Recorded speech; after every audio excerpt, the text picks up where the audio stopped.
Collaborative, which is a US-based think tank working on building the democratic economy and community wealth building. And I'm joining you from Donald Trump's Washington, D.C., but hopefully not for too much longer.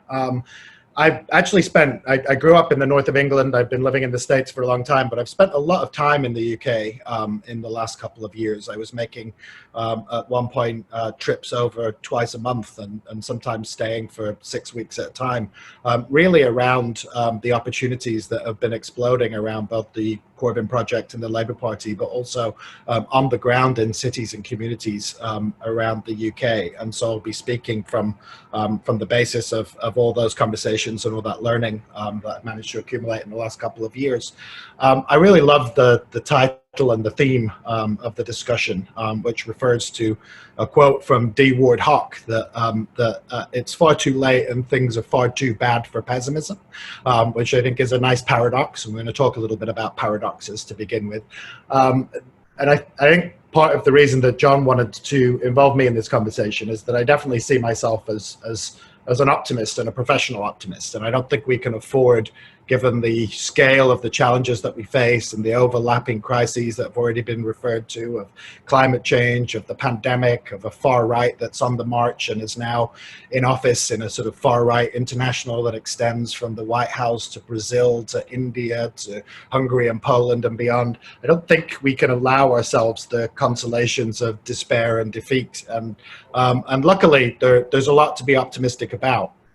But before jumping into that, I think, for people like us, and I'm a member of Labour International, a member of the party for years, it's a difficult and dispiriting time. And I think in order to be optimistic, we first got to come to terms with the balance of forces that we face, and indeed the scale of the defeats and the setbacks that we've recently experienced. And they have been defeats and setbacks. I think everyone would agree that the election outcome was pretty catastrophic. And the political implications of that are going to be with us for some time to come.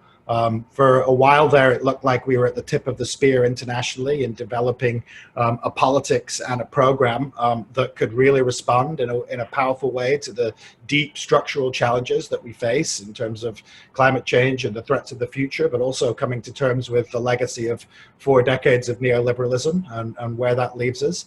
And unfortunately, as a result of the election, we've seen a devastating blow, a decapitating blow to that movement that forced Corbyn's resignation and has severed in some way already. I think we can see the vital link between a radical party leadership and a mass membership that was really created by that opportunity. And so it's yet to be seen whether that loss actually proves fatal for the underlying political project that really defined the last few years, and that I'm going to argue is vital and important to defend and indeed to advance, however we reformulate and rebrand it for a new phase of development. And much is going to turn on the answer to whether we can respond to that problem. And the stakes are really enormous intellectually, in policy terms. I think what we've achieved over the past few years has been quite remarkable. In 2015, it wasn't clear what a radical government would do if it were to achieve state power in the face of the crises that are piling up. But actually, in the interim, enormous amounts of work has been done, and the development of a program that was called Corbynomics, but we could probably call it democratic socialism. We could call it any number of other things. The building of a democratic economy. This project actually was really successful in advancing our understanding and putting together a really comprehensive set of economic policies and interventions that would be able to respond in a deep strategic way to those challenges. And so that's what really hangs in the balance, I think, going forward. We could spend some time, if you like, in the Q&A talking really about what that program is and what it means and why it's so important. We call it at the Democracy Collaborative the democratic economy. And I think the key recognition at the heart of that is that for too long we've been focused on the left around a politics of and an economics of redistribution, an attempt, if you like, that tries to correct around the edges of a failing economic model that produces as a natural sort of matter of course increased inequality, increased environmental destruction and despoliation, polarization, regional imbalances, and the like. And actually, that in itself represents a failure. What we actually should be aiming for is a political and economic program that can transform the core institutions and relationships of our economy in a way that that economy in and of itself, through its normal functioning, is able to produce better outcomes of the kind that everybody on this call, I'm sure, wants to see. And so I argue that from 2017 and some of the early work that was done around that manifesto, but certainly to the 2019 manifesto, but also beyond, because there was all this other work that didn't make it into the manifesto, but that was underway by the Labour Party, but also by an ecosystem of think tanks and others that have begun to build up around the Corbyn project. We have deep answers. We have a really fully fledged program now. And that's what's beginning to be, in my view, rolled back in a really dangerous and dispiriting way. And that's not just dispiriting for me as someone that was aligned with the Corbyn project, but I think it's much bigger and more important than that. It's really about what is the way forward, and whether we can sort of signal to other parts of the world and be in dialogue with them about what true answers are on a national and ultimately an international scale. And we saw some very interesting exchanges beginning to take place. John McDonnell developed, for example, the proposal around the so-called inclusive ownership funds, which would have been a share levy on all firms above a certain size that would begin to create ownership for the workers that would then be managed collectively and would allow them to participate in the governance and direction of firms, but that would also be revenue generating and have resources flowing from them that could go as individual dividends to workers, but also be used for broader social purposes. And that idea was actually picked up by Bernie Sanders through facilitation, of exchange that we were involved in, and others, and conversations with the left wing of the Democratic Party and the expanding Progressive Caucus. And so, a lot more is at stake than just the political property of one small, narrow faction of the Labour Party. I actually think this is really about the ideas that are needed to replace neoliberalism in a timescale that allows us to respond to rising fascism and climate change. And it's as simple as that. So this still probably sounds a little bit doom and gloom, but the program is there, and we do have the ideas, and we have made enormous advances in that regard. I think this brings me to what went wrong and what we can now maybe set right to give us another bite at the apple and another chance moving forward to really advance and move this agenda forward. And I think just to quickly get into the paradoxes that I mentioned, the events of the last 5 years should also be understood in the fact, in the context of the fact that we didn't arrive at this situation in exactly the way that we may have been able to predict or even would have desired. In some ways, the party leadership fell into our laps almost by a historical accident. There was a sort of weird butterfly effect that you could actually trace back all the way to Eric Joyce, the then Labour MP for Falkirk, having one too many pints in the House of Commons bar and punching one of his Conservative parliamentarian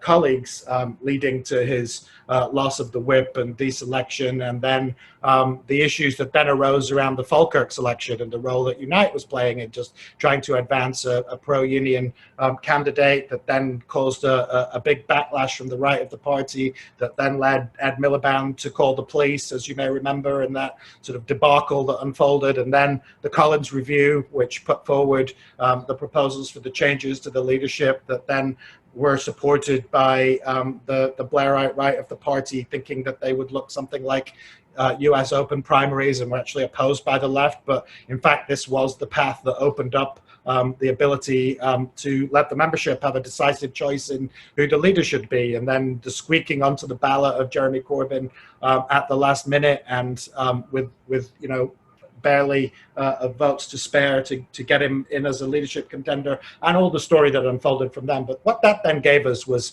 the leadership, in a way, we sort of leapfrogged over what would otherwise have been decades of hard work. And we actually got the leadership of the party at a point where it seemed in some ways that the Labour left was a historical low ebb.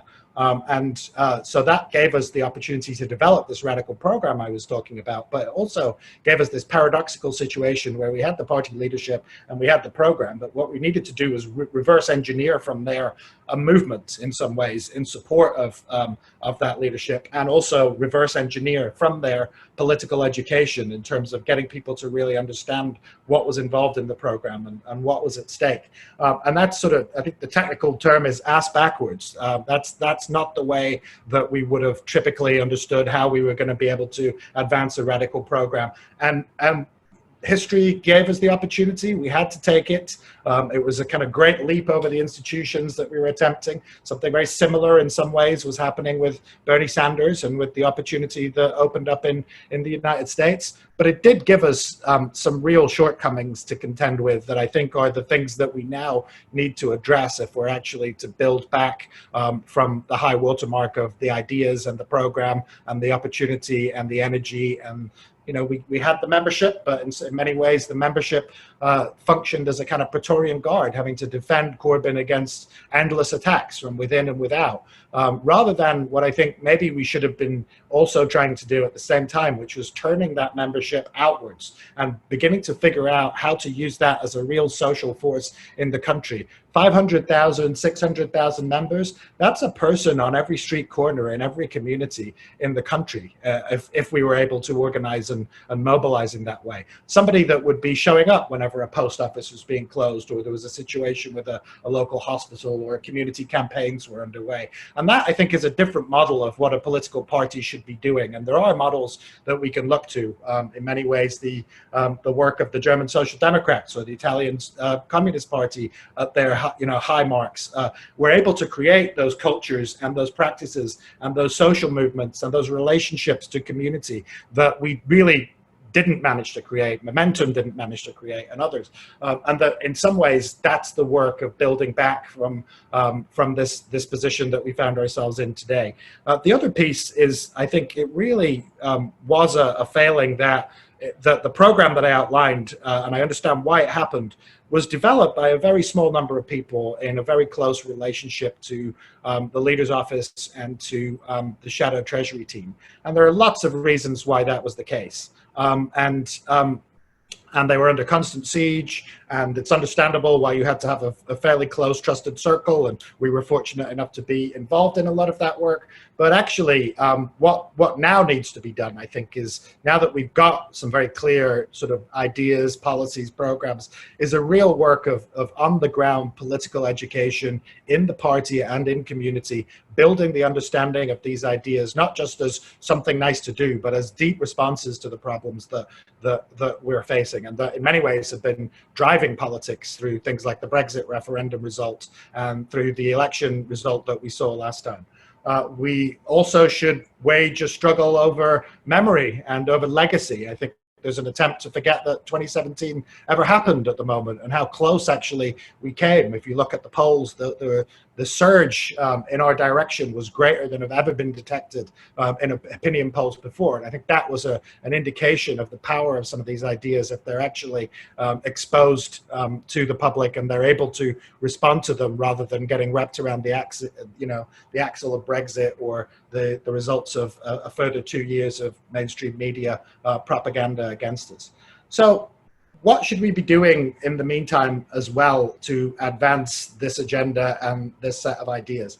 And this is where I'd like to pivot really and talk a little bit about some of the work that we do that some of you may be familiar with, but that goes under the name of community wealth building.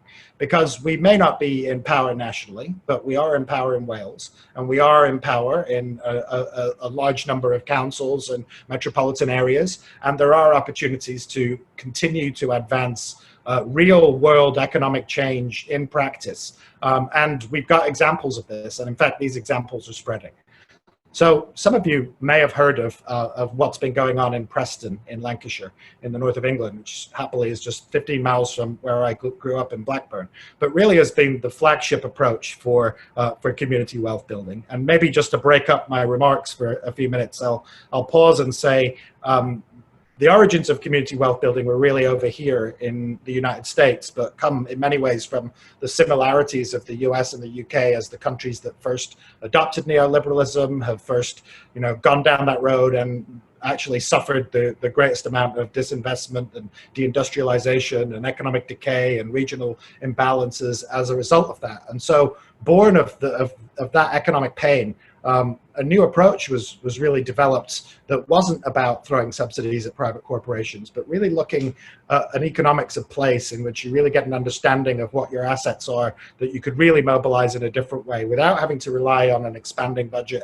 envelope or largesse coming from national government or inward investment from private corporations. And we really pioneered this effort in Cleveland, Ohio, which is a sort of Rust Belt, deindustrialized city with many of the problems that parts of the UK are facing. And so maybe, John, if it makes sense, we'll just pause for a minute and I'll let you play the short film about what community wealth building is. And then I'll pick up the story of where it's been going in the UK since, and then we can stop and have discussion and debate around that. So if that works for you, John, and then just interrupt me if you want to show the film. But basically, the idea of community wealth building in Cleveland was this was a city that had suffered massive economic shocks, had lost 40% of its population. Many of the big Fortune 500 companies that were headquartered there had moved away. This was once sort of, the home of the Rockefellers and of Standard Oil and of major corporations, but they had all fled in the period since the 70s. And Cleveland was in a situation where it was second only to Detroit as one of the most impoverished and deindustrialized cities in the United States. And yet it was still the case that looking around in Cleveland, there were still enormous resources that could be brought to bear if only the city started thinking about them differently.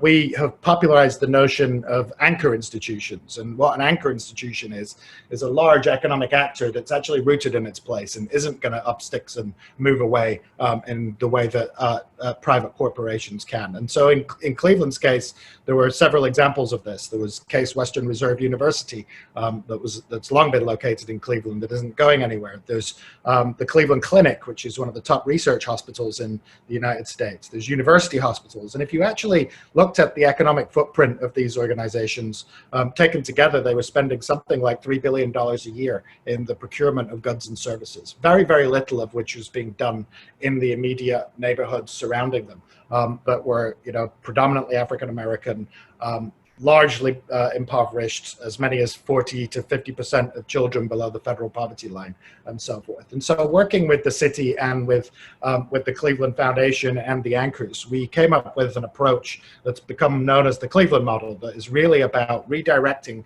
the purchasing power of the city government, but also of these large nonprofit or quasi-public anchors, to rebuilding the local economy. And we did this by creating a network of worker-owned cooperatives called the Evergreen Cooperatives that are owned by their workers, and yet also there's a golden share that's held by a community corporation that sits above the individual enterprises and prevents them from being sold without the permission of the community. And so the businesses that we created included a large very ecologically advanced industrial scale laundry. You can imagine the sheets and towels that are produced by hospitals and the scale of the contracts there for cleaning those linens. And so previously that work had been done by large multinationals like Sodexo. So we set up the Evergreen Laundry. We set up another company that was a large urban greenhouse, Green City Growers, which can produce 1 million heads of lettuce and herbs and leafy greens, and also a solar weatherization company that would do retrofits on housing and be able to provide solar installations for the institutions themselves. And so we worked with the anchors to get them to shift their procurement from large multinationals to these local worker-owned, community-based firms in a way that then begins to pay the living wage to increasing numbers of workers, that allows the employment of people that had otherwise faced large restrictions on accessing the labour force. That includes many returning citizens from the prison system that would otherwise find it difficult to get a job. And not only were they being paid a living wage, but then they were put on fast track to worker ownership, to getting an equity share in these businesses, which are now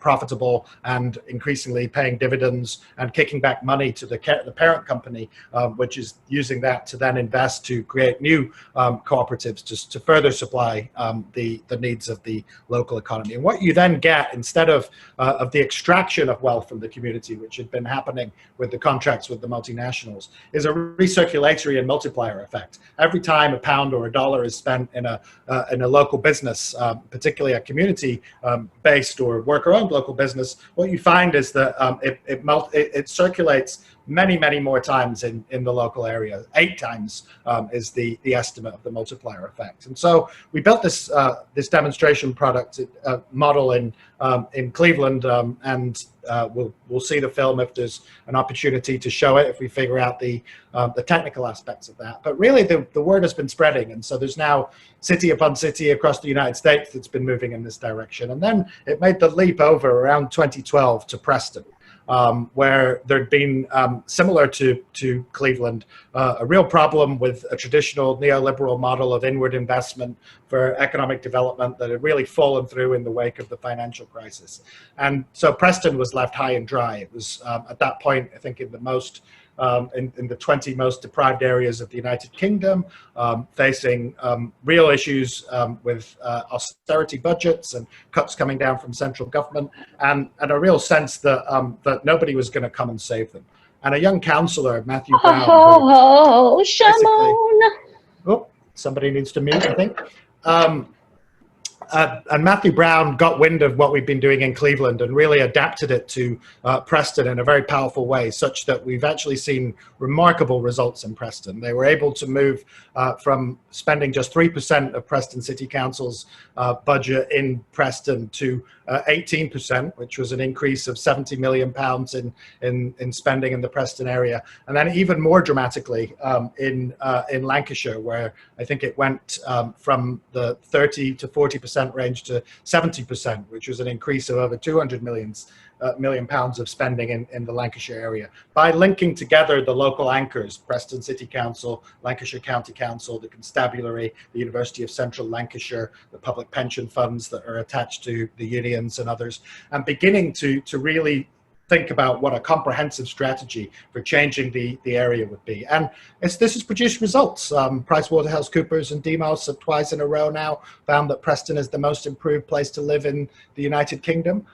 They've seen unemployment trending down prior to COVID. Obviously, there's a shock that they're contending with, but even in the COVID context, we're seeing community hubs established and a different kind of response from Preston. And the word has since been spreading through work that the Centre for Local Economic Strategies in Manchester, which is our sister organization, and others have really been doing to propagate community wealth as an approach to dealing with economic problems in a structural way, like I said at the beginning, that really rewires the institutions and the relations of the economy to naturally and of their own accord produce better outcomes and results. And so we're now seeing uptake from the Wirral to north of Tyne to North Ayrshire outside of Glasgow, where more and more advanced versions of community wealth building are being developed. And I should say, by and large, not exclusively, but by and large, by Labour councils. There's some interest in community wealth building by the Scottish National Party. We're seeing some uptake actually in Ireland. The Irish Greens have become interested.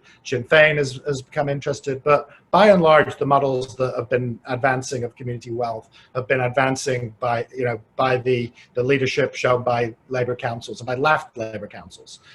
There's a lot wrong with a lot of Labour councils, and some of them are very far from adopting this approach and model. But this is a practical direction that is available to the membership and to the party, in the regions, in the cities, that can be advanced here and now and in the interim. We don't need to wait for another general election to be able to advance this work. And I think there are I'll finish by saying there are real advantages to taking this route that would actually begin to address some of the gap, I think, in political education and understanding that I talked about.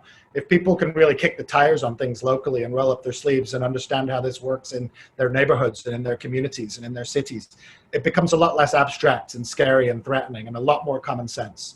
And it also begins to build, I think, the solidarity and the networks and the community relationships that we're going to need if we're actually going to be able to realize the promise that was the inspiration behind the Corbyn project, and that many of us, I'm sure, have been very disappointed to see how that ended. And so maybe we can show the film. If we can't, then we could just go into Q&A and we'll circulate the film later. But it's been great to be with you all and to share this thinking. And I do think there are causes for optimism and hope and things that we can do that can make a real difference, and potentially even have some of those cascading effects upwards that can really start to change the national conversation. But the great thing about building community wealth in your own cities and communities is that even if those things don't come to pass, it's worth doing anyway. And you can really begin to improve lives locally, build a better economy, begin to make the transition to new green forms of production, and sort of prefigure what we need on the national scale in the future. So thank you. Fantastic. Thanks, Joe. Wonderful stuff. I think I'm going to give the video a miss because I'm also struggling, because I'm recording. I'm struggling to access my mailbox, so I'm afraid the technology's got the better of me. And I think we're just kind of getting to grips with these Zoom meetings. And probably by the time we've got a handle on it, we're back to actual meetings. I don't know if you've got what I was thinking originally in terms of timing was. If we can take some questions sort of specific to the thing that Joe's been talking about, and then Jane to tell us about Broxtowe and what they've been doing there, and then if you've got some time to stay with us, Joe, to have a more general discussion at the end around the kind of broader themes and topics. So I'd just like to take a few questions now, just for the next kind of sort of 10-15 minutes, and then to go over to Jane. Anyone with any sort of points really related to Joe and the topics that he's touched on? People can put your hands up, please. I'll bring you in. Right. Is that Martin? Yes. Yeah, Martin. Yeah. So it's a question. I don't know if everybody here is in the Haringey Council, but I'm just curious. Did in Ohio, Cleveland, and say in Preston, did the people trying to implement the CWB scheme have problems with the local council officers, and how did they deal with that? Yeah, I think it's one of the features that we've noticed is that these approaches so far have depended very much on visionary, strong leadership, political leadership from elected officials. And in the case of Preston, it's really, there was a struggle politically within the Labour group to really get this agenda moving. And then there's always an ongoing issue of getting officials to move from saying it can't be done to opening their minds to different ways to go about it. People that work in procurement often have long-standing relationships and practices that they default to. And so there needs to be culture change, and that change needs to come from political leadership. But one of the things that I think is important in the next generation of developments of community wealth building is that in many ways, we've been trying to show what's possible in a top-down way that's really started with a visionary leader recognizing these approaches and how they can be applied in a particular local context. What I'd like to see much more happening, and we're starting to see it in North Ayrshire, is more of a bottom-up process where there's actually demands emerging from the community that understands what's at stake and what can be done, and therefore applies the pressure to get these models and approaches moving. And I think there's a lot of potential there. And one of the things that we're working on with Claire's and others is really to start developing toolkits and primers and explainers so that we can put these sort of approaches and some of the steps that need to be taken to first get started in the hands of local activists and community organizations and others, and begin to do training so that we can start to build a politics of this. Because you all know the phrase about power conceding nothing without a demand. And this shouldn't have to rely on visionary leadership from a handful of people at the top. This should really be something that's actually rooted in the community and for its benefit. Right. Sorry, thanks, Joe. Ty, Ty's got your hand up. Ty, would you like to unmute? Yes. Hi. Can you hear me? Yep. Oh, hello, Joe. Thank you very much for your very interesting talk. My question is about scalability. I understand the reasoning to adapt this in Cleveland when there was obviously huge unemployment. But how do you do it in say a country that has much lower unemployment? And how do you scale this? I'm still not working out how you would scale this for the whole country. Sure, and I can take a stab at that. I think these approaches are based in many ways on principles and models and certain, almost a menu of options of institutions, cooperatives, land trusts, social enterprises, procurement strategies by anchors, etc., that you can assemble in different fashions in different places. And initially what we're seeing is replication rather than scale. In that it's one place we'll do it in Cleveland, for example. We were really doing a neighborhood strategy around the anchor institutions that I mentioned. So it was a portion of the city rather than a citywide effort. Preston has taken that further and has really has implied the approach, across the whole of the city. But it's a small city. North Ayrshire is a region and is hoping to do it at greater scale. We're also seeing that with North of Tyne, where Jamie Driscoll ran and got elected as the Metro Mayor there on a platform of community wealth building. But then we've also begun to have conversations with other jurisdictions. The Welsh government, for example, is interested, and we put a paper together on a series of interventions going up to the national scale in Wales for how to centre community wealth building in the response to rebuilding from the COVID economic crisis. We've had conversations with Sadiq Khan in London, and a number of London boroughs, Islington and Hackney and others have begun to advance versions of this. And then I think nationally part of the answer was, there was an enormous amount of support for community wealth building from Jeremy Corbyn and in particular from John McDonnell, who actually went out on the road and did road shows around the country every other Saturday, including with people from my organization, talking about these themes and ideas and offering them as solutions that people could move forward on. And so we were very hopeful that there was going to be a national supported framework that would adopt some of these principles and put them into relation to, for example, an investment strategy and the network of investment banks that were going to be created, regional planning. And then there are other avenues. The National Health Service in its long-term strategy has recognized, the extraordinary role that it could play if it were to adopt an anchor institution approach as the sort of backbone of an industrial strategy and a procurement strategy that could then begin to create worker co-ops producing generic pharmaceuticals at better prices than or have to be paid on international markets and so on. So you begin then to link up to industrial strategy, to the need for a Green New Deal and the kind of transition that we're going to be forced to make if we're going to respond adequately to climate change, putting the finance in place through the investment fund that was being proposed, as well as the investment banks and the community banks that were being created and that are already on the ground now starting to emerge. Preston's going to be creating a Bank of the Northwest that will be serving the region's needs and so on. So there are different ways to replicate and scale the approach. And, as I said, the Welsh government, the Scottish government has a line in the programme for government on community wealth building and is beginning to look at what North Ayrshire is doing and figuring out how that can be done more across the board in Scotland. In Northern Ireland, the Northern Ireland Executive is starting to take up some of these approaches and think about how they could be adapted there. So I think it's underway, but it's going to be different in every particular place. And what I also think it needs is a politics built around it so that people can really push for this and expand it. Lovely, thanks, Joe. Hussein, you're waiting patiently. Hi, can you hear me? Yeah. Okay.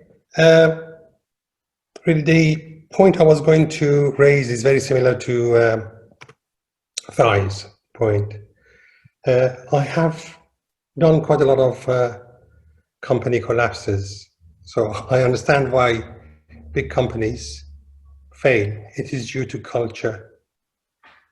In UK, we have a section in the Companies Act which requires companies to actually have regard for interest of all the stakeholders, not just the shareholders. But most companies ignore that. The vast majority of larger companies ignore that. The point I was going to raise is that the scale of what you're talking about is quite small, and if it becomes successful, you'll see very large companies react to it, and they have got massive firepower. You know, the relative few companies who are very powerful will react to it and stop it. So the way to achieve success is actually to get our Labour Party to do a bit more in this area. There are companies which are called B corporations, which are very similar to the model that you're speaking about. They're there for the good of the community, for the good of suppliers, workers, and other people. It's not just for the shareholders. And these B corporations put less emphasis on shareholders. They do exist, but they are not really getting far very fast because the capitalist model is rejecting it. Yes, what you're proposing is fantastic, but the scale is quite small. You know, we're talking about UK GDP is about 1.8 trillion. So even if we have a few councils who adopt a 200 billion expenditure in that area, it's quite a drop in the ocean. So I'm not saying we shouldn't do it, but this is not going to get far very fast. That is kind of my observation. It's a fantastic idea. So I think there's a couple of things to say in response to that. One is, I think the plan was to take state power, right? So, Yeah. you know, the book that was mentioned, we had a blueprint for what we were going to do when we got there. Of course, that things didn't work out that way. But part of what I'm saying, I suppose, is that demonstration effects like Preston and like the increasing number of places that are going to be doing this open up a sense of possibility and ideas in real practical sense. This isn't pie in the sky, but it's being done on the ground, and we're already seeing some of the returns, and even just sort of opening up that space of ideas for people and being able to have them see that an alternative isn't just possible, but is already here if we move forward with it, can have important political effects.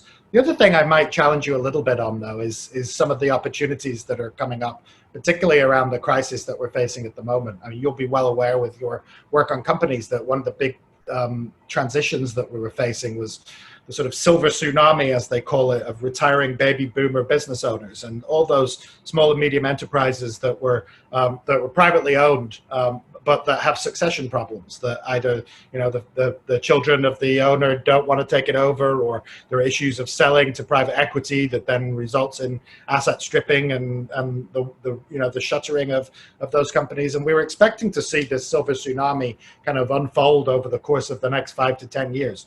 But what has happened is that in some ways with the COVID crisis, it's all become intensified and concentrated in what could be a massive failure of SME businesses across the country at the moment, as they run short of cash and as the demand continues to not be there as a result of the economic shocks of the pandemic and the crisis that's unfolding as a result of that. So one thing that we've been proposing, and there's conversations with the Welsh and potentially with the Northern Irish and the Scottish, but also with some of the mayors, is the creation of a state holding company or a public holding company approach that would be able to acquire distressed businesses that were prior to COVID were viable businesses, but they're at risk of going bankrupt or shuttering because of the shock, and then acquiring them and carrying them through and then relaunching them potentially under worker community or B Corp or social enterprise forms that could be an engine of acceleration for this. Now, I've no illusions that Johnson is going to want to do this off of his own bat, but the devolved governments might, and some of the mayors might, and there might even be ways to argue for different sources of financing. The UK government treasury at the moment has got direct monetary financing from the Bank of England, which we were always told wasn't possible. But the Ways and Means account was always there in the past, and it's been reopened. And what that means is that the UK government can spend with the equivalent of an overdraft from the bank without having to raise additional money in taxes or issue bonds. And if that is available directly for a national government, why shouldn't it be available for subnational government as part of a reconstruction regime that would be closer to the ground and closer to the economies that need to be rebuilt? And something like a state holding company could be the vehicle for doing that. We may even see the Scots move ahead using the existing Scottish National Investment Bank for something like this purpose. So there may be opportunities to put rocket boosters on some of the pieces of this strategy. Similarly, if we've seen the fragility of global supply chains for things like personal protective equipment and all those lowest unit cost sort of approaches that supposedly saved all that money over the last couple of decades. All those savings have gone out the window in a very short space of time when you suddenly can't get access to the equipment you need in a medical and pandemic emergency. And so there's a lot more interest now in sort of pulling those supply chains back locally. And we've seen co-ops set up in Wales to produce PPE. And so there could be, linking up to the NHS anchor approach, some other ways of moving this forward. As time's getting away from us, Andrew and Gordon have got their hands up, but I'd like to bring you in at the end, if I may. Jane's been waiting patiently. I'm really keen to hear from Jane about the Broxtowe model and another strand really of local community work. I'm not going to risk the techno disaster with the video, I'm afraid, Jane. What I will do is to circulate the video for people to look at, which is kind of really inspiring. So over to you, Jane.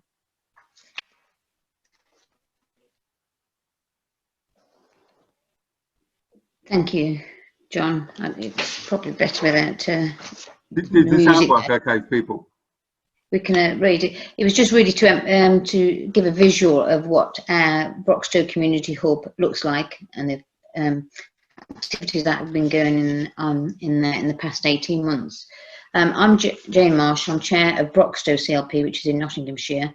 So it's good to see fellow comrades. I think we can still say comrades, I think. So it's good to see all the members and other CLPs and branches organising on Zoom. So I'm the chair, and 18 months ago, we were very fortunate to, and I don't know whether yourselves had the same, a community organising member come from it was part of Jeremy Corbyn's project for community organising to be embedded into the community. And we were lucky to have a community organiser for 18 months come to Broxtowe CLP because we were marginal. We were Anna Soubry's seat at the time, and in 2017 we got within 800 votes, so we became the #1 marginal in the East Midlands. So we did have, we had nothing from the regional office team, but we did have from national a community organiser. And the first thing they did, and the first thing they suggested, was having this space, this community hub, which we did open 18 months ago. And it was a shop that hadn't been used for some time, and we dusted it down. Our members all came, as you saw in that video. We painted it.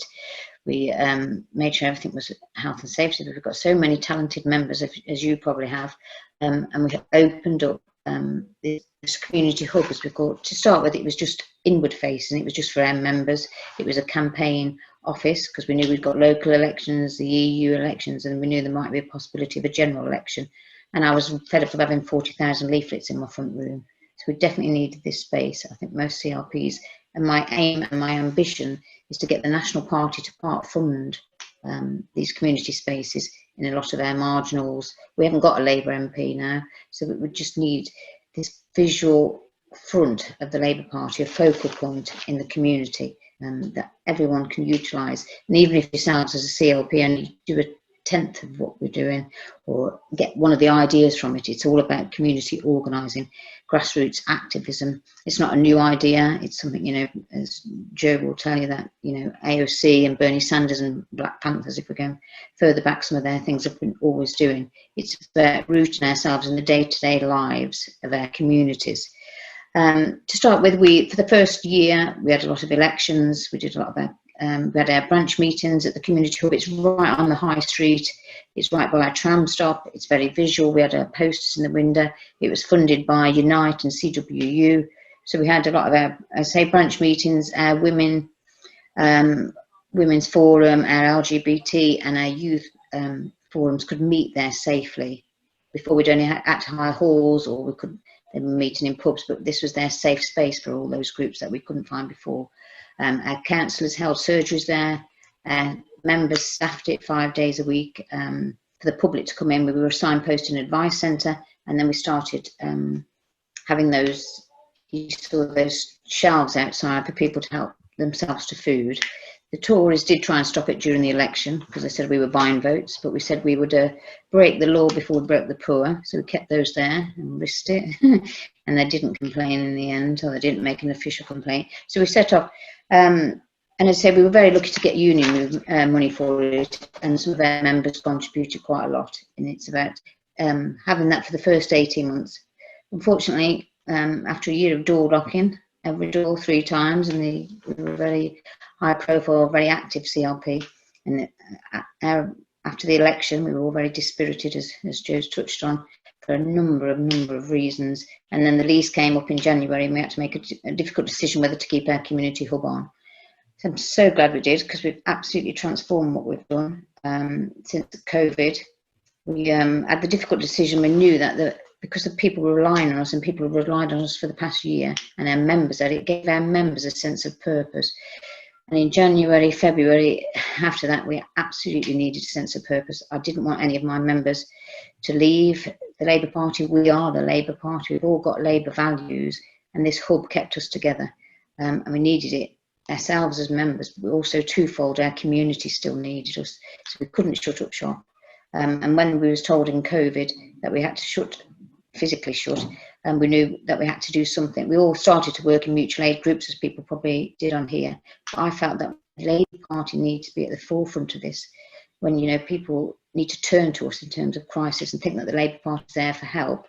And I think it was Fred Rogers, who's a minister, said when he was young and there were scary things, his mother always said, when there's something, look for the helpers. You'll always find people that are helping. And I believe that with our Labour values, our socialist values, we should be there helping the community during economic crisis or this COVID. We should have been there. So we opened it up as a pop-up food bank, as you saw on there. And we started with 1 or 2 bags a week, and now we've fed 10,000 people over the past 22 weeks, done 3,000 food parcels. We're out every day. We've got members volunteering. We get people from the community volunteering, and they start to join up in the Labour Party. We've had 40 new members in the past 10 weeks because they like what we're doing. So we do a hot meal every week within our most deprived community within Broxtowe, where there's a high child poverty rate. So we're really working in the heart of what our community is, and we're getting that community to tell us what they want. We're not just door knocking. It's a very relational kind of relationship. It's not transactional. We're not just going at election time with pledges and promises for the next 5 years. We're actually working within the community. We did breakfast bags, worked with local businesses because there was a stigma attached to food parcels, but we also put other things in it, but it was a food parcel. And it's about the Labour Party, our Labour values, working with the community to see what they want. We called it a solidarity, unity and community project. We definitely didn't want it just to be charity. We're not the WI, we're not a church reading group. We know the politics behind this. We know why there's holiday hunger. The political arm of our CLP also deal with that. And we write to our MPs and we deal with county councils. But during the COVID, we got the respect of GPs who referred people to us. Schools were sending out emails to parents saying, go to Broxtowe Labour, they will give you you don't have to have referrals, we don't look at their budgets, it's no questions. We trust the people who are phoning us up to ask for a food parcel. And that's something these people on the margins of society have never had before. They've had to say why they haven't got money or because they're ill. And we didn't want that. We wanted to trust them. And when people phone me up and say, oh, I've never phoned a food bank before, I say, well, we've never been a food bank before, but this is the time society is helping you, we're helping you, you've helped society in the past and you'll help it in the future. This is what society should look like. And those are the conversations we're having with their service users. As I say, we've fed 10,000 people, which is, as the Labour Party, I'm out and proud about that. It's our Labour Party bags, it's our Labour Party money and our Labour Party members doing that. Because COVID just highlighted the existing injustices already. We're standing shoulder to shoulder with these people for food poverty, fuel poverty, domestic violence. We're delivering to safe houses. These people that were here, there was a lady today phoned me from a phone box and she asked me to phone her back because she hadn't got enough money to continue with the phone call to ask for a food parcel. I mean, people don't believe it. And other people have said, oh, I'm sure they're just, 99% of people are just telling us the truth. They actually want a food parcel. Someone texted me at 1 o'clock in the night saying, I've been so worried and you've just, allayed some of my fears that I will be having food for my family next week. Labour Party is needed. And as I say, acts twofold. It brought our members together across the whole broad church, the big tent. It gave us a shared purpose and it helped with our communities. And we're still doing it now. We're still fundraising. Fundraising this time, we're doing donate your discount, the government discount for Eat Out, Eat Help. We're asking people to donate their discount to us so we can actually help feed people who need it and help fight hunger. We do a community street stall every Saturday with all the excess food that we've got, so everybody can come and see and that's right outside our shop on the high street. Businesses work with us. The local pizza shop have said they will deliver 35 pizzas for us. We work with Morrison's who give us a delivery every week. The Co-op gave us £250 worth of vouchers. That's all been within the next, in the past 5 months, however long it's been, 20 weeks, it seems a lot longer. And it's a lot for a Labour Party to do. And I say, if you only take one thing of this, we're moving into a baby bank, a school bank this week. As I said, we've got lots of volunteers volunteering because they like what we see. We're trying to rebuild the trust and the confidence in the Labour Party that some people have missed. The people we deal with don't know what neoliberalism is. They don't know I'm the metropolitan elite. They don't know what Paul Mason said on Twitter. These people don't trust politicians, never mind the Labour Party, and it's about rebuilding that trust. This is what the Labour Party was set up to do. I'm sorry I'm going on, aren't I? I'm just talking at you about it because this is what the Labour Party needs. This is what the community organising should have in CLPs. And if you want to be part of the community, you've got to have a physical space to do that. I just think members' money and the union's money and the National Labour Party should be spent on these community hubs because the benefit of our communities and their members, comes back in space. We absolutely have seen how thriving. As I say, 40 new members is unprecedented, really, apart from when Corbyn was elected as leader. But yeah, people can see what we're doing within those communities and they believe in the Labour Party. I think one of the nicest messages we got was from a single dad who said, I've never voted in my life, but I didn't realise what the Labour community did. You'll get my vote next time. And these are people who have never voted in their lives. And we'll send leaflets out with our bags to say, what do you want us to do? Not just at election time. It's incremental change. It's incrementally building a movement. And it's socialism in action. And it's community organising in action. And it's the Labour Party in action. Thank you. Thanks, Jane. Fantastic. Wonderful to hear. And so I think that really kind of complements what Joe was talking around community wealth building, and this is around sort of community solidarity. We've tried to do things like that in Alex with kind of greater and lesser degrees around food collection and supporting food banks. You've obviously kind of moved on much further. Any questions for Jane, particularly on the issues that Jane's raised? And we'll have a kind of a more general discussion in a while. Any sort of questions around Broxtowe, the Broxtowe model? Any things that you'd like to ask Jane? Your hands up, please, so I can see you and bring you in. Certainly, I think people were talking about the idea of trying to do a similar thing at our offices in Middle Lane. I think that's something that I think this discussion's ongoing about that, and where we have got the benefit of premises and a shop front, and that obviously that's a kind of wonderful way to start to connect with people. We've done street stalls, as I say, in Alex. Are you doing street stalls at the moment, Jane? You know, with all of the sort of kind of health issues. Street stalls, political street stalls. We're doing street stalls to give out food, but we're not doing political street stalls as we would do normally. No. Okay. Okay. Any particular questions for Jane, or do people want to move into a more sort of general discussion? I think Sue had a hand up, or Jill. Okay. Yeah. Well, first, thanks a lot, Jane. And I think it was you I wrote to and said, I need to write this off to the Premises Committee, and I think you gave me some help, which was really brilliant. But I kind of need, you know, we need to get like a movement behind it. I keep getting stalled. We're hoping over this period where at the problem with our premises, which is in the middle of a shopping centre, but it's a rather classy shopping centre. It's not the middle of a working class area, but we have to have, you know, we've got what we've got. Tottenham constituency sold their premises off in the 80s, which is a huge. So I just kind of, I just want to sort of put a plea for everybody to kind of push for this with Catherine. We've got problems.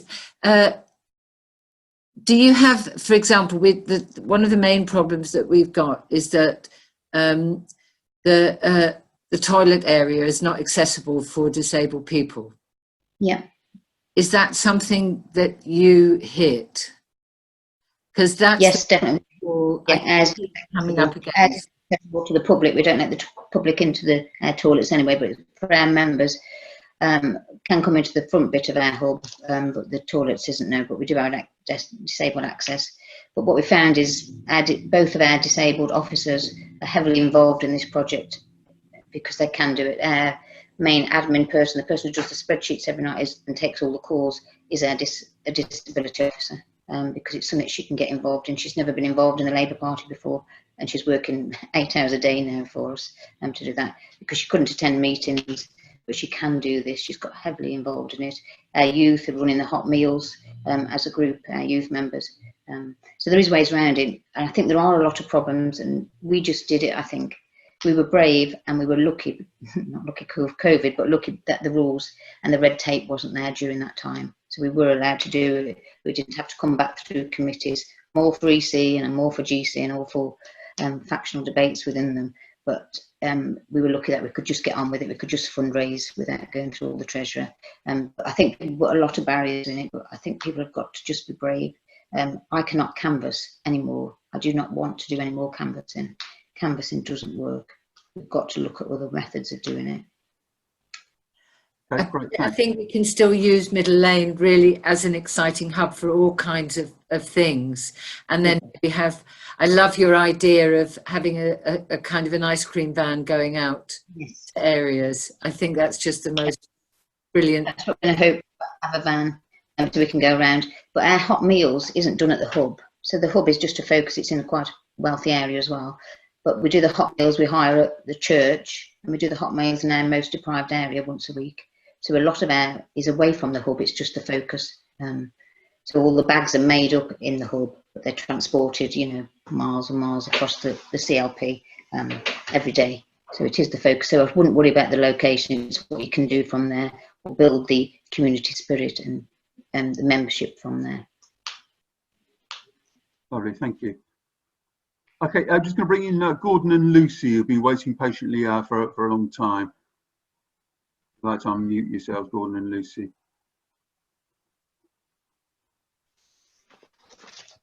Can you hear us? Yep. Well, I just want to say that Lucy and I have been socialists, I think, between us about 100 years. Struggling to hear you, Gordon, sorry. You can't hear me now? Just about. I don't know, can people hear Gordon? Can you hear him, Jane? Can you hear us? I can hear you. Okay. Can you turn the volume up or something? Okay, yeah, press on. Okay, well, what I was going to say is that I think Lucy and I have been socialists for about 100 years now. And we've been sitting through this lockdown feeling quite depressed and wondering what the hell comes next. And I think both Joe and Jane, for the first time, we're smiling and feeling a bit positive. And I want to ask Joe a specific question, and then I'd like to ask both of them another question. Is that allowed? Yeah, yeah. Far away, please. And I'd like to ask Joe the question that in both Cleveland and Preston, there must have been people, probably powerful people, opposed to what they were doing. I mean, people who benefited personally from the wealth of the international supply chains, local politicians with different priorities, local businesses who didn't like what was happening. What I'd like to know is who were these people and how were they dealt with? And then I'd like to ask both of them whether, to what extent, what they've done is dependent on social media.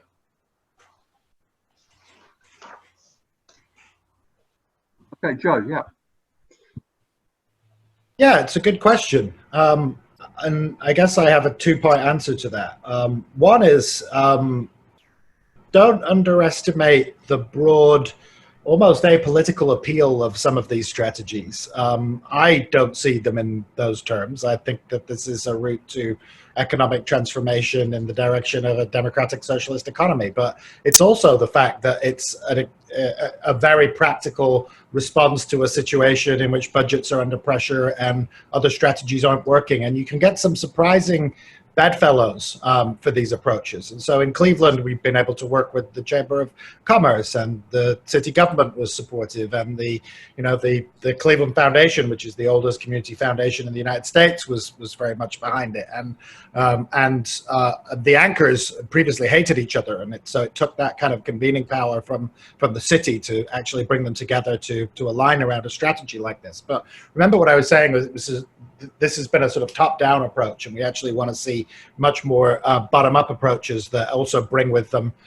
greater, I think, political understanding of what the strategy is, and even push them in more radical directions. That doesn't mean that there aren't enemies, but the enemies, it's important to differentiate among private businesses, for example, and see which ones, local private businesses may not align with you politically all the time, but they certainly can see alignment with you on some of these strategies versus large multinationals. And so there was a very interesting development in Cleveland when we were able to get the full contract for the Evergreen laundry that had previously been serviced by Sodexo. And Sodexo lost the bid to Evergreen, and Evergreen was then able to acquire the facility that Sodexo had previously been using, hire all the previous Sodexo workers, put them on a living wage straight away, and put them on a 6-month fast track to employee ownership of their businesses. So not a single job was lost. The same facility actually was doing the laundry. All that happened was that a sliver of shareholder value for the absentee owners of Sodexo was taken out of the equation. And so sometimes if you can narrow down your political opponent to that kind of scale and that kind of point, then you'll find that it's possible to build sort of broad alliances in support of these approaches. Sometimes in contexts like this, we're talking about socialist transformation of the economy. In other contexts, we're just talking about common sense, making public expenditure work for the local economy in a way that everybody can understand and get behind. So I hope that helps. And the second question was to Jane. Yep, social media. It was, we set up our own page, High Street Hub, Broxtowe Labour, and we made it separate to Broxtowe Labour's main Facebook page to focus just on what we could do within the hub, which really helped because then people saw that first and then realised it was Broxtowe Labour. So it wasn't, and we're not trying to hide from it, definitely not, but it just showed that we were there, but we weren't in your face. They saw what we were doing first, and then that we were Labour second. So it was heavily to start with. That's where we first did it, but we found a lot of posters. We've put posters in our hub. We sent them to chemists. They're still up in chemists now. We sent out emails to schools. Even in shops, there was a woman who went in for some milk. She couldn't afford anything else, and the shopkeeper gave her our flyer, and she called us. So even, it was quite a lot of grassroots campaigning as well, or leafleting, of different places within the very good. But social media is, and we are getting the word out. Some of our posts last week about the community street stall reached 12,000 people. You know, our reach was quite high on just some of those posts, and that's separate to the political Broxtowe Labour. So yeah, it does make a big difference. And again, we've got members, and members are so talented, and there's lots of skills. There's people on here have all got different skills, and that's what I've utilised as the chair. I've always said it's like someone saying here's 1,400 people now work for nothing, and they'll work all hours. Utilise them, so we have. Lovely, thanks, Jane. Andrea has been waiting patiently for a long time. If you'd like to unmute yourself, Andrea.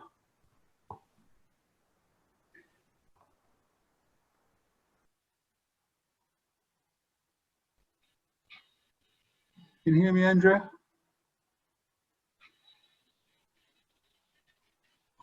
Can you hear me now? Yes, lovely. Sorry. Yes, I have two questions because I had one from before and for both speakers. So the first one, it's a really exciting model, I think, of community networking and cohesion. And I was also interested in what she made a reference to the Black Panthers. Do you think the model needs modifying now in the light of Black Lives Matters? Because there's been a lot of conversation about how we elevate Black lives by supporting Black businesses. Or is it just, the model's fine, or is it just a question of embedding protocols to measure that kind of progress? That's the first question. The second one, it's just a bit of devil's advocate, because I'm not sure what I feel about this either. Is there a bit of a contradiction between the model as kind of, Joe, you said some apolitical, sort of cross-political, even non-political, and the Labour Party, those bags going out of food with Labour Party on it? Because if it's about involving everybody, are there two aims really that we should be sort of admitting? That the first one is about enabling and improving the economy and the community's well-being, and secondly, the well-being of the Labour Party as in electoral success, or is that just a nice byproduct of it? Jane, do you want to go first? The Black Lives Matter we haven't evaluated, we haven't looked. As a community hub before COVID, a lot of our BAME members met. We had a lot of BAME events within the community hub, but we haven't really looked into it or probed further or looked at any other type of help that we can do within our communities. We haven't really got a high percentage of BAME within Broxtowe, but yes, it's something that we should look at. We can't, separate the two really. That's what we should be looking at on that one. And yes, it is twofold. Do we think that we should be electorally, we will benefit from it? Hopefully we will. And we did see the results at our last borough elections last May. In the most deprived area where we have been working, we gained 2 Labour councillors, which we haven't had for 16 years. It was 3 old elderly Tories that have held it year after year. So we did see the success of actually working within there. And is that a byproduct? Not really. For me, it isn't, because Labour's everything. Labour's my values. Labour being in power is the only way we can do anything. And I think this is the way we can do it. I've done all the other methods. I've been in for 30 years. I've done all the other methods. Yeah, I do care about the communities as well. And so it isn't a byproduct, because I do think the communities will benefit, and they have benefited tremendously from what the Labour Party is doing. And that's what the Labour Party should be doing. That's what we were founded to do. So I think it does work well, and it does involve other partners, and it does involve the wider labour movement, as in the unions as well.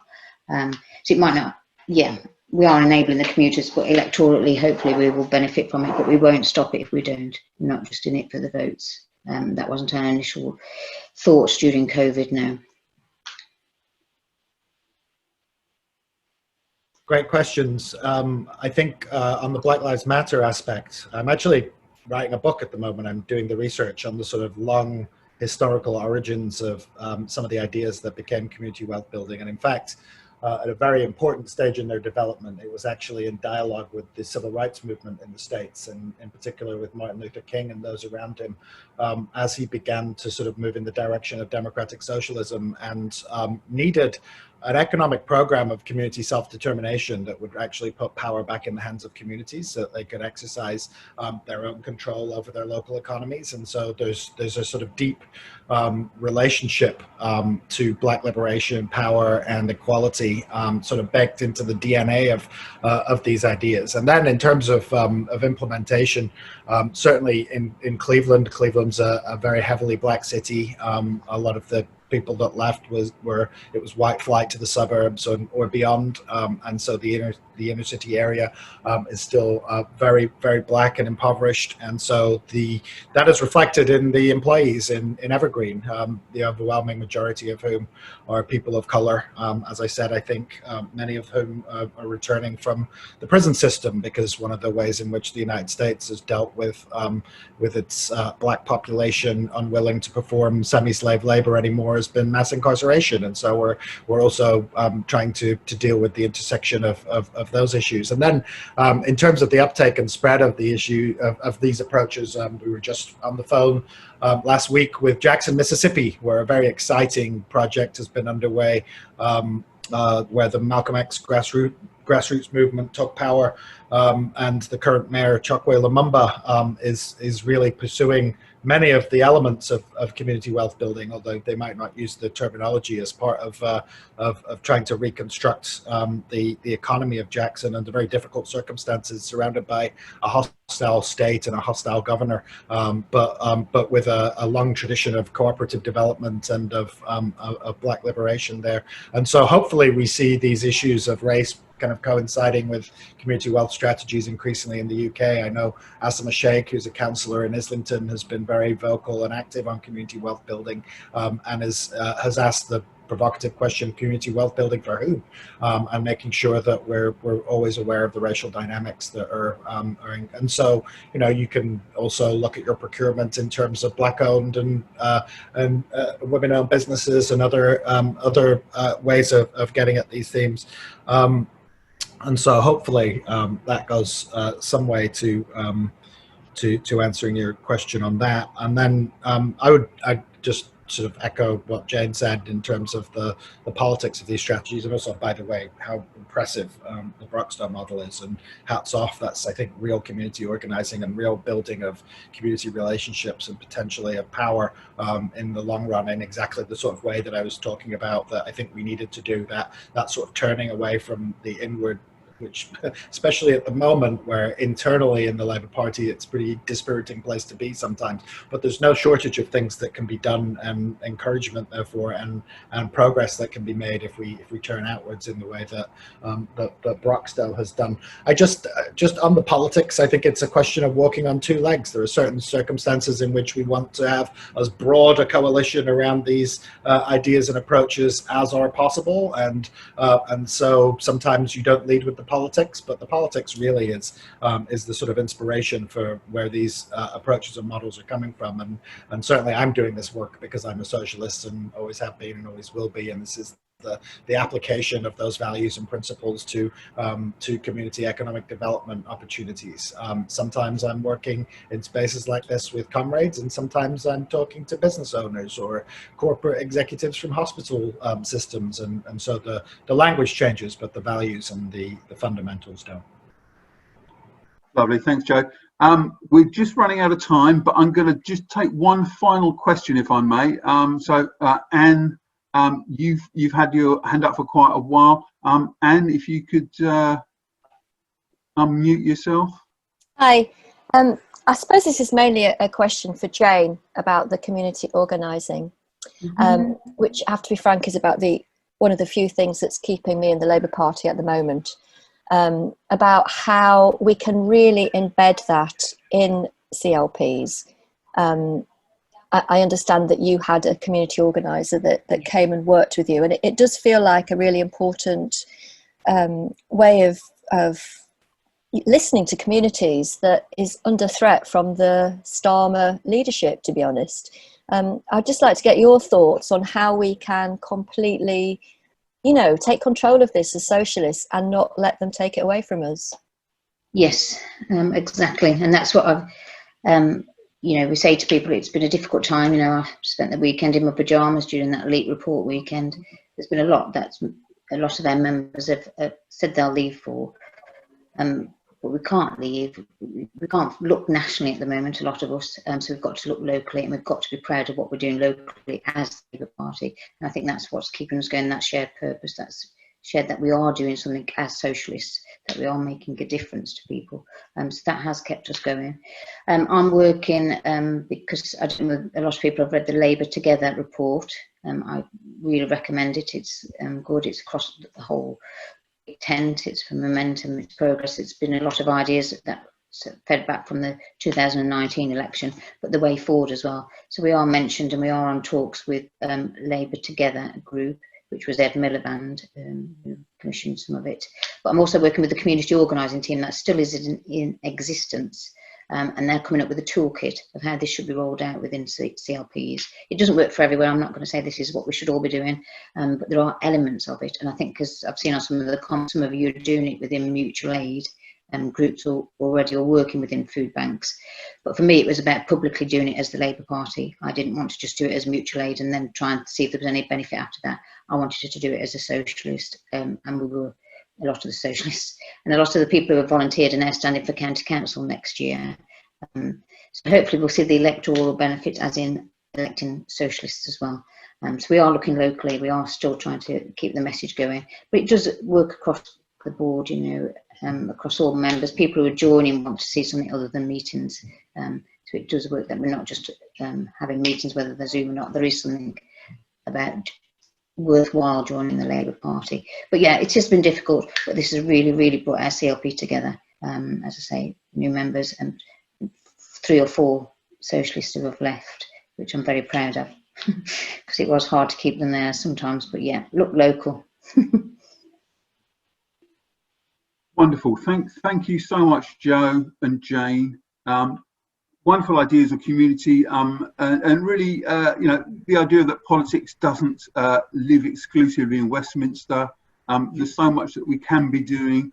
You know, realistically, it's going to be a long haul. I don't think the Johnson government somehow is going to kind of cling on, despite the kind of disastrous effect it's had on this country. So we do need things to organise around. I think we're lucky in Haringey that we have the 2 options, really, the 2 kind of legs, really, the sort of things around community wealth building. And to be fair, Haringey is trying to do some of those things. There has been talk around insourcing, and you know, so that's a road I think that Haringey is starting to go down, and that's something that we can perhaps kind of push and promote as members. But also, you know, as Jane said, the things that we can do to involve members who are maybe kind of feeling a bit down around practical support, practical solidarity within the communities, and within wards like Alex, where we don't have councillors. You know, we need to be doing something towards kind of building that base, building those community links. So 2 wonderful ideas, 2 wonderful kind of visions, I think, that we can draw on. Thank you so much, both of you, for sharing your time, and thank you so much, everyone, for coming along. I apologise for the technical catastrophes on my end, but you know, thanks for coming along. I think it's been great. I'd love to try and do something like this again. So thank you so much, everyone, and Joe and Jane in particular, being so generous with your time. Thank you. It's been wonderful, really great. I've made a recording as well. I'll put this online and I'll circulate that. Hopefully the recording comes out a bit better without the so many of the glitches. But thank you so much. It's been wonderful.